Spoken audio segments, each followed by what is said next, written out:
Rockers. I'm here with Mikkey Dee in Gothenburg, Sweden. How are you, Mickey? Especially with how wild your last couple months has been health-wise. Yeah, no, I'm fine now. I'm happy that I'm back on the drum stool, and I'm slowly recovering, but it's actually going pretty quick, pretty fast, so I'm happy. But my foot's healing and I'm ready to rock and roll. Great to hear. Yeah. I'm so happy you actually managed to recover. Yeah, it was a tough one. Yeah, I heard. So Mickey, you are now joining Rock Kommander.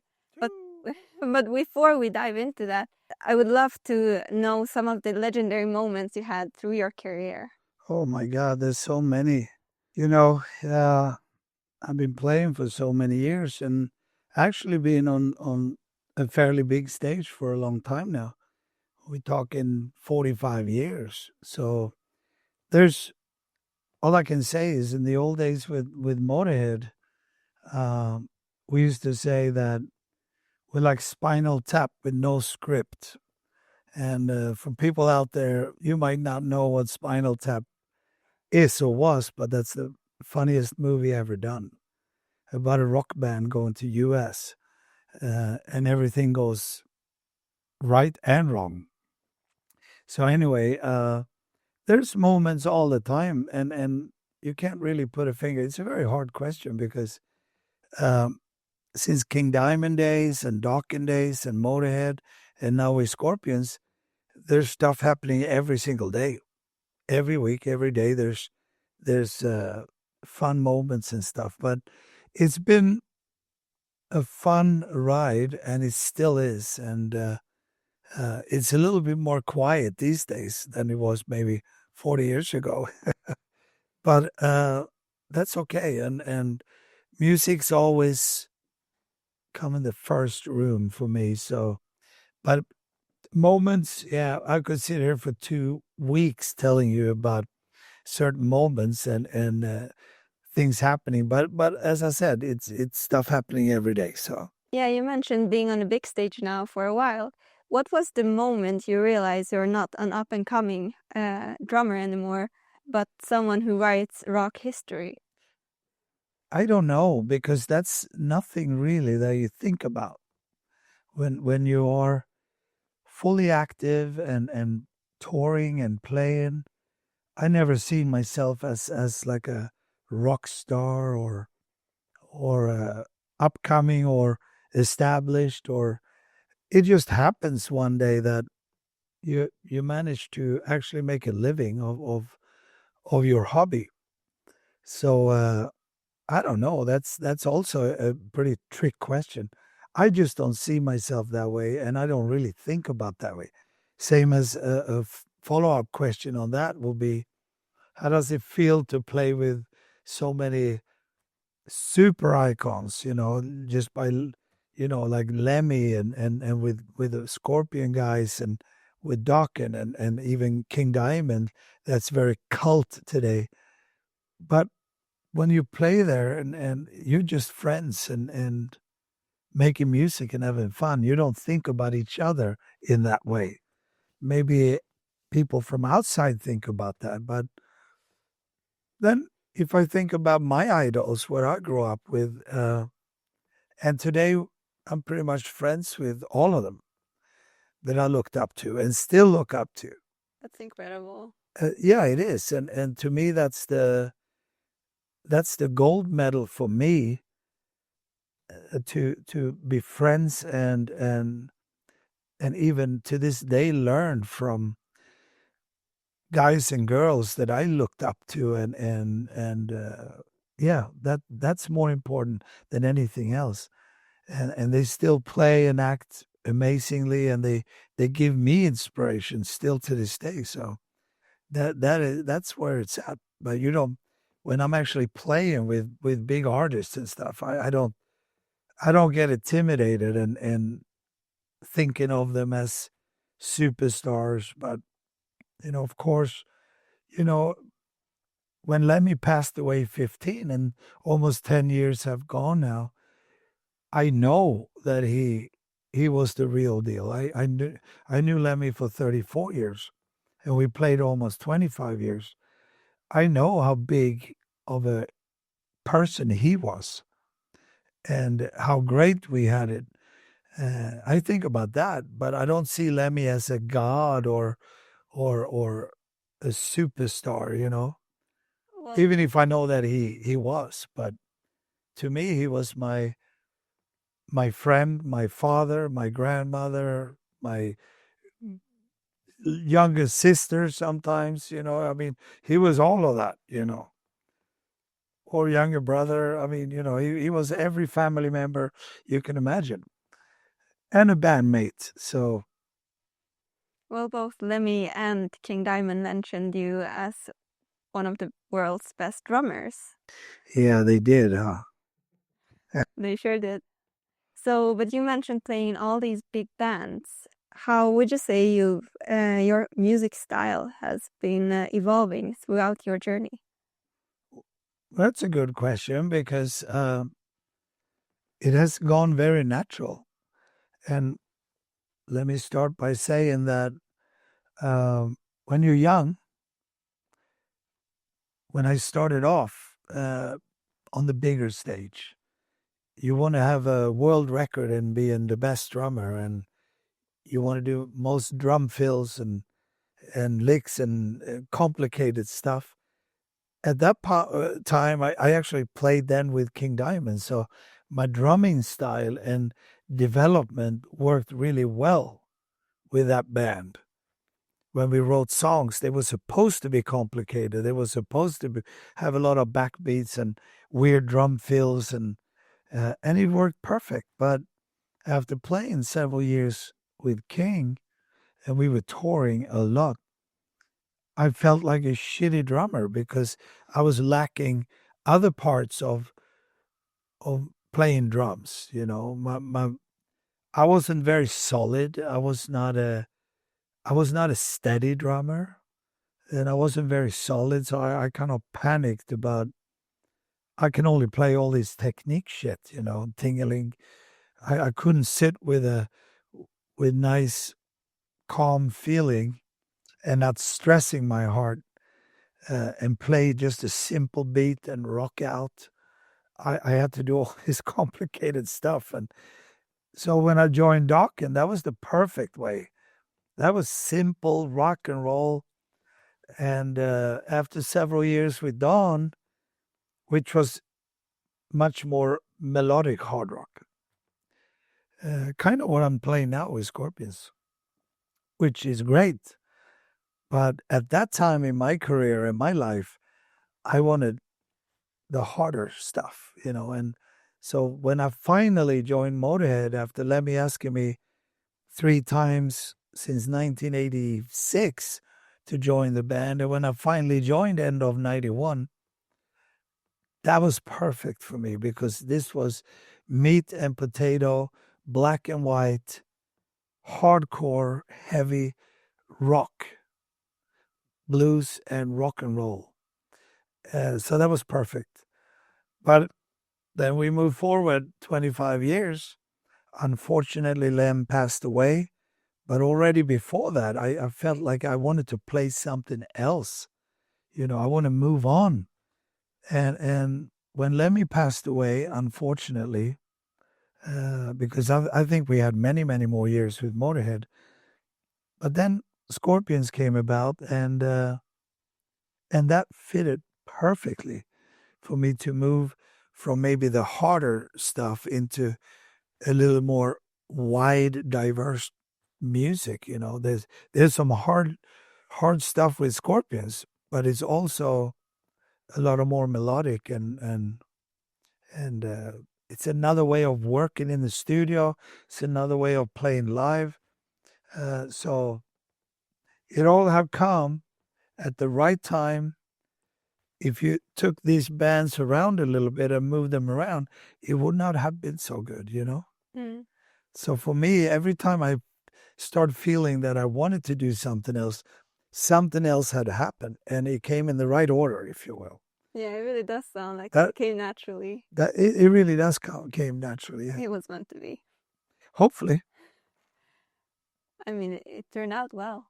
Yes, I'm very happy with how it turns out because, but then again, it's always up to you to make those right, left, or right or left, because the road will end, and you have to make a decision to make a right turn or a left turn. And sometimes I made the wrong decision, and then it's up to you to realize that quick enough so you can turn around and run the other way. Uh, in the end, it's up to you, but with a little bit of luck and timing, which you have to deserve. I mean, you can't just uh, think that luck is going to come to you. You have to earn it. Then you'll get a little bit of good timing and a good bit of luck, and you get what you deserve. Speaking about turns and choices, what made you say yes to joining Rock Kommander? Rock Kommander, this is great because this is the first for me. Uh, Personally, myself, I'm not a huge gamer. I never had time to do it. I like to play some video games sometimes, and PlayStation and stuff. That's okay. That's relaxing and that's fun. But Rock Commander, this is up my alley. This is a rock band, and you can help young fellas or folks, girls and boys out there, and older people too, of course, to join this band and develop that, and you know be on a rock journey in a way. So I think it's a great game. How do you think it helps the community, both the rock and the metal community, to connect? Yeah, well, I think if they're all joined it, they will talk about it, and I guess there's a bit of it has to be a bit of rivalry and status where you are, of course, the same way it is in the music industry. So I think it could be a very positive thing, that they play this game, and depending on how they develop, how they get better, and they talk to each other about it. So yeah, I think it could be a good thing. So you've been on posters, you've been on stages. How does it feel to have a virtual character? Yeah, I like what I saw, and I like my characters. So hopefully people go in and want to be Mikkey Dee. There's only one, and I'm sitting here, but you could be a little part of that. And I guarantee you, it'll be a fun journey. It'll be a fun experience. But it's great because it's a little bit out of the box for me. It's not the normal stuff I do, and it's not the super weird or super different. So this is really something that I can stand behind. And depending on how it goes, I don't know. But it's great to have a character and to be a part of that, for me. So, hey, people go in there and check it out. And if they like it, they like it. If not, it's their loss, not mine. I'm happy being in there. That's great to hear. Yeah. So looking back, did you ever even think of yourself as someone who could be in a game as a character? Did you ever see yourself in this position before?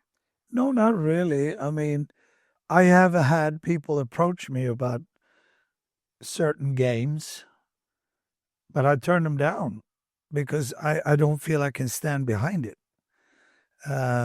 Because it hasn't had anything to do with music or like this Rock Commander. This is a band, and this is kind of close to this is what I do, right? But I've been approached before with other characters where basically you jump around and killing people, and that's really not what I would like to be standing behind. So I don't, it might be fun games for other people, but I said I'm not a desperate man. I have to be a character in the virtual world, but when it's something that is so close to what I'm doing, it sounds great to me. It's fun. Yeah, that's great to hear. I'm so glad you're in it. I'm super glad. I hope I can do well in there.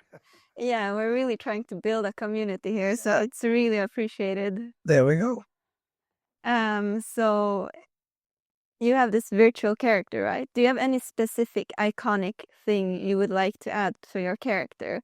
Your Motörhead vest or giant gong, or maybe your indestructible drumsticks. Is there anything specific or iconic for you? There's so many things that would be iconic, I would say, but I like to be it has to be something with my drums, because the drumming is the drumming, and that's, I mean, more than half of me is just drums.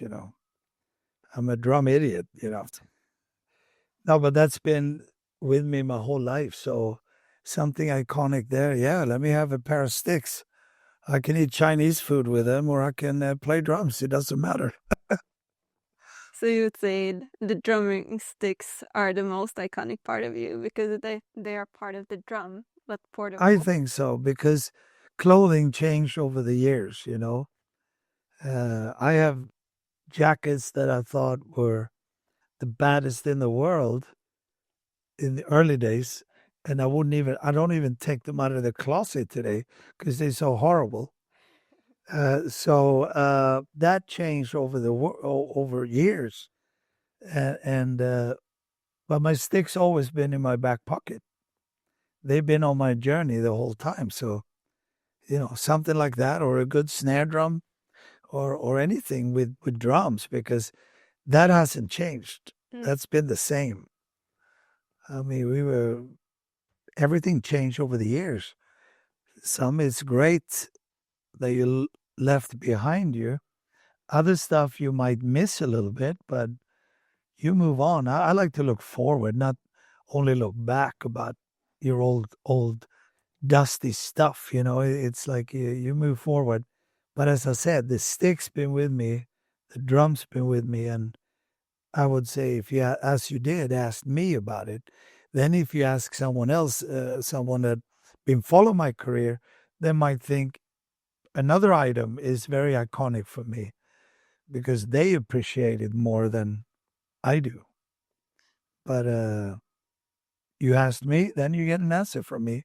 So And I think something with the drums, then I'm happy. even looking forward, that's Yeah. the one thing. That's how I do. I like memories, and I really enjoy memories, thinking back of what I've been doing, and try to learn from that.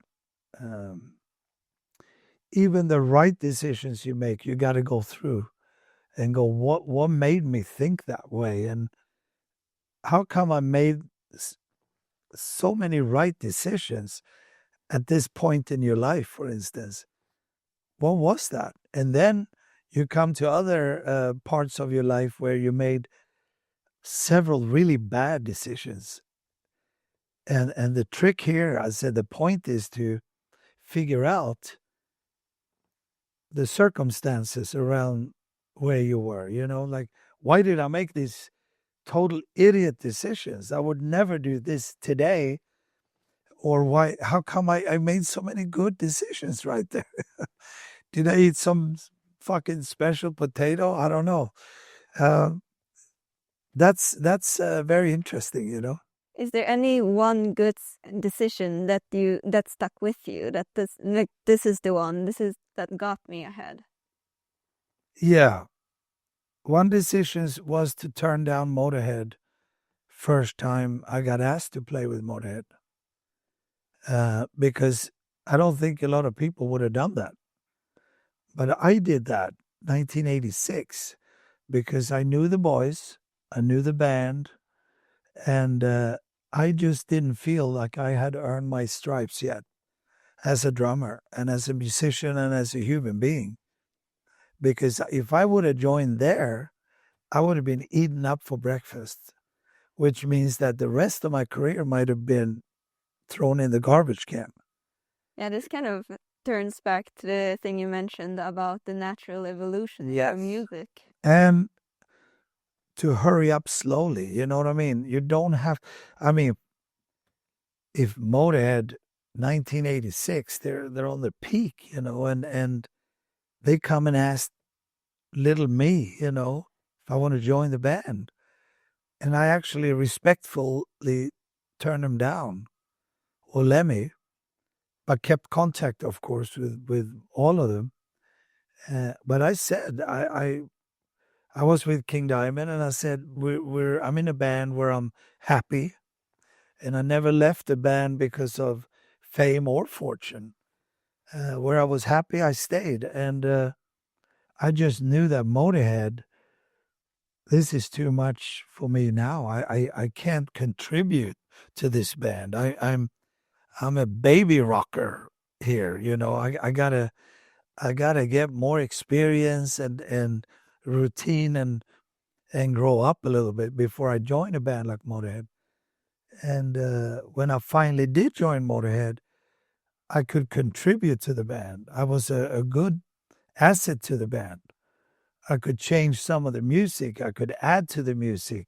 I could stand up proudly and say, I'm a badass motherfucker playing great fucking drums. I couldn't do that 86. Yeah, you were known for your solos. Yeah. And you know, so you have to be smart, not just jump into things. You have to think things through a little bit. And I would have loved to join Motorhead 86, you know, but I wasn't ready for that band.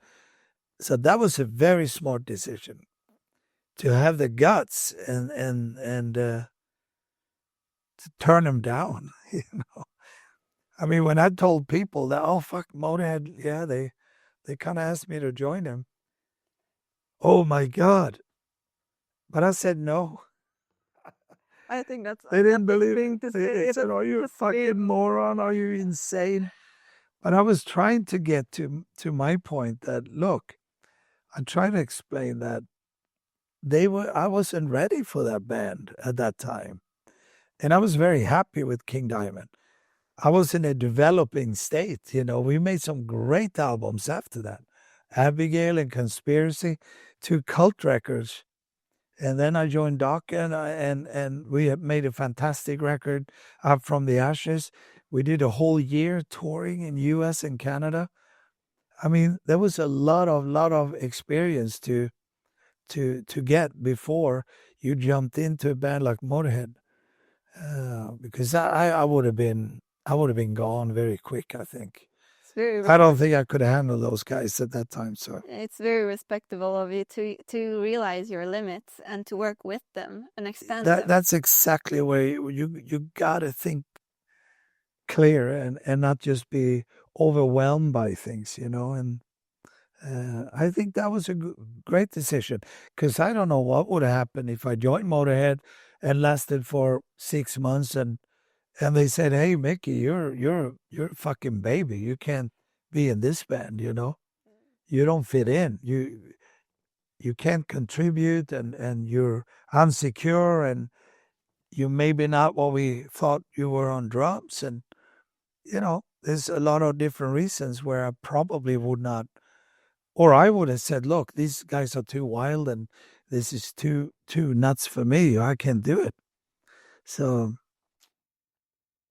you were known for staying grounded during the Motorhead era when you mentioned they are partying pretty wildly. we all did. You did too. Oh yeah. How did you still manage to stay focused and on point? Well, it's a good question because you have to learn how to pick your moments, you know. And I always had the drums here as number one. And I did some tours where I start feeling that I had to really struggle to be average, or where I call myself average. And then I stopped and I just, why am I not playing so good? Why am I not maybe enjoying the tour so much? Why am I lost a couple of friends here, and you know what's going on here? It's very simple. I've been partying too much. you got to step back and get back to the drawing board. I mean, go back and stop your fucking partying, focus on what's important here, and it's your health and your drumming, you know. Parties should never ever ever come number 1, 2, 3, or 4 or 5. I mean, there's a million things ahead of that. But if there's a great party at the right time at the right place, hey, I was the last one to go home, you know. So that's okay with me. But you got to pick your moments, and I mean, and you're touring, and if you feel tired, it's been a long tour. I just couldn't party as much as I maybe wanted to, because you come into cities where you meet people one time a year maybe, and they are so excited and they got everything planned for you. Oh, you only here, we only see you for 1 year, you know, once a year. Yeah, and then tomorrow I'm in another city with other people that only see me once a year. So you got to really pick your moments where you have to say no. And another the most important factor, stay the fuck away from drugs. That is absolute. I never even tried drugs, and I will never fucking do it. And you know, a good beer, that's where I was, you know. But drugs is a no, because you lose that control over yourself. You lose that control to be able to think clear and say, hey, this is not for me, or this is for me, you know. I have so many friends that, amazing musicians that just gone under because of drugs, you know, so I'm too scared of that shit. I like to party with a good handful of beers in my hand. Then I'm happy. Is there any one good tip you would like to highlight for the young musicians? Practice, practice, practice. And keep your feet on the ground. And there really isn't anything else than practice. I mean, if you compare this to sports, it's the same thing there. They say if you're a football player or a soccer player and you got to shoot 10,000 penalty kicks before you know how to shoot a penalty kicks. The same with your instrument. I mean, you have to sit hours and hours and hours. And if you can't do that, it's not for you, you know. There's no shortcut of being a decent musician.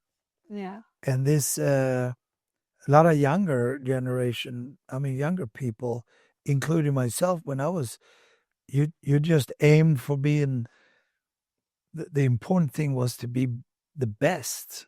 And that is not really where you should aim, you know.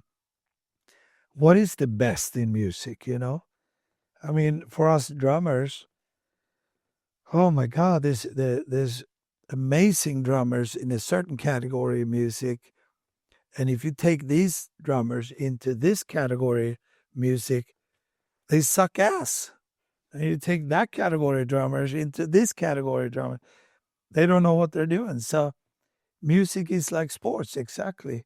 How do you compare the Formula One world champion with the best tennis player in the world, or the best hockey player, or the best, you know, whatever sport? You can't compare that. But it's sports. It's a sport. Same with music. We all vary. I mean, I cannot play certain type of music, and I know other drummers that dominate what I can't do. They definitely cannot play what I'm doing. They have no chance up there. So that is what people should think about when you play your instrument. You don't have to be the best drummer or guitar player. You have to be a good musician in so many ways, you know, that yeah, that's my advice. That's great. And practice, because that's the only way you're gonna take off ground or have any type of success, or you know, being in a good band or whatever you look for. But that's the best advice I have. That's great advice, and make sure to keep that in mind. So, Yes. on to a lighter note, what's the fun fact you think your fans would never suspect from you? Oh God. Probably a lot of things. I love to be out in the garden. Your garden. Yeah, my ass is in the bushes all the time. And I Flowers? play a lot of ice hockey. People probably know that now, but no, I like what people like in general. Really, just normal life stuff. Really, because touring is one world, and being home is a completely different world. And still, they connect in a lot of ways.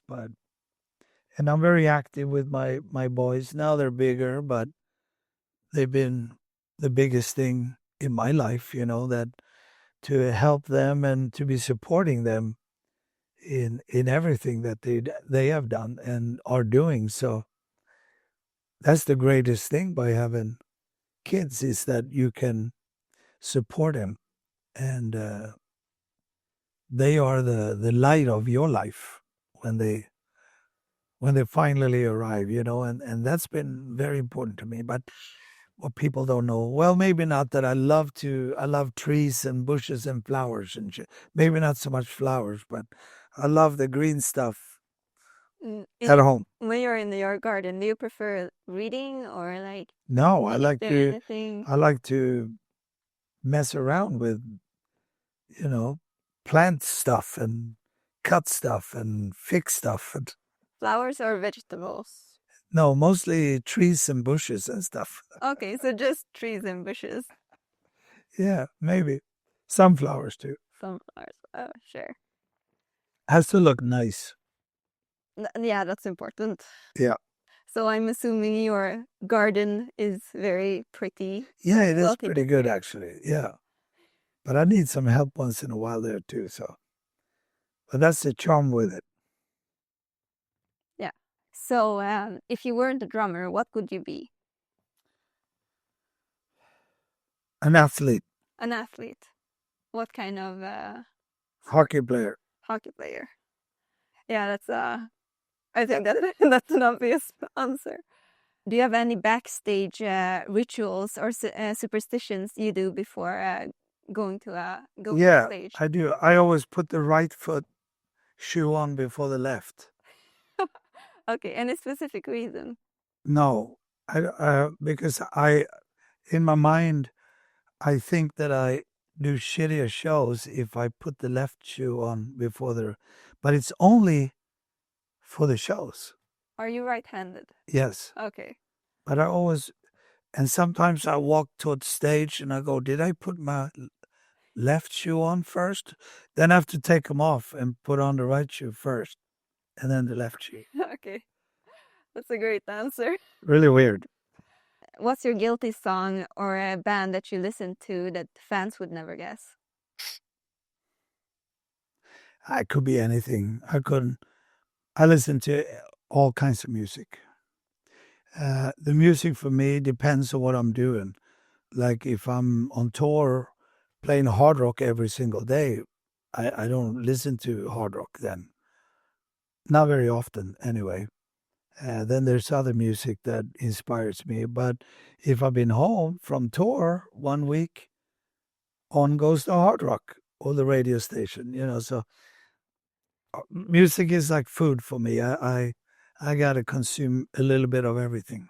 So what's the music genre that's not rock or metal? What kind of music do you think like fans wouldn't assume of you? Soul, fusion, some pop, jazz, big band jazz, classical music, not rap. Any specific bands you prefer? Oh, there's so many. Oh gosh. No, I leave it with the. No, there's so much good stuff out there, and again, I mean, you listen to some artists for a while, and then you leave them for a while, and you move on. So. What's the most unusual thing you've ever been asked to sign? A baby. A baby. It's bizarre. A living baby. Or It's sick. did you sign the forehead, or where did it? No, they wanted me to. Where did I sign the baby? On the side, I think it was. Yeah, they held up a baby. I said, I can't sign the baby. They insisted, and I signed the baby.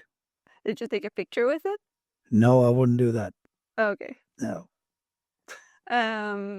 So how? Or a plant, actually. A cactus. I signed a cactus once, too. That's really weird. I fucking got some cactus shit in my fingers, too. Signed a stupid cactus. Yeah, that's unusual. Yeah, weird. How many drumsticks do you go through in one tour? Ooh, on a tour, depending on how many shows, but 5 to 8 sticks a show, I would say. So if it's 100 shows, it's 800 sticks. That's a lot. Yeah, that's a lot. Okay, Mickey, some rapid questions. Coffee or tea? Tea. Classic rock or heavy metal? Classic rock. First concert you ever went to? Deep Purple, 71. Favorite country to tour in? Pass. Best way to relax after a show? Watch a movie. Most challenging song you to play live? There's many. Pass. Vinyl or digital? Vinyl. Cats or dogs? Cats, anytime. Most listened to artist recently? Recently. Ourselves, actually, because we have to go through some new sets. Favorite drum solo of all time? Buddy Rich. Most used app on your phone? Yeah, that's a hard question. I couldn't tell you. Late night jam or early morning studio sessions? Oh, late night jam. One word to describe Rock Kommander? Awesome. Best advice for young musicians? Practice. Best thing about being a musician? Best hobby in the world. What's your favorite piece of gear right now? Snare drum. What's your ultimate pre-show meal? Pasta. Pasta. Great. Thank you so much, Mikkey Dee, for giving me this opportunity to talk to you. And also, I'm really looking forward to see you in Rock Kommander coming out pretty soon. I know. And I'm looking forward to be in there screaming like Mikkey Dee can, you know? So, yeah, hopefully people like to enjoy that, because I will. Great. Make sure to download the Rock Kommander on App Store or Google Play, and make sure to unlock Mikkey Dee and add him to your band line.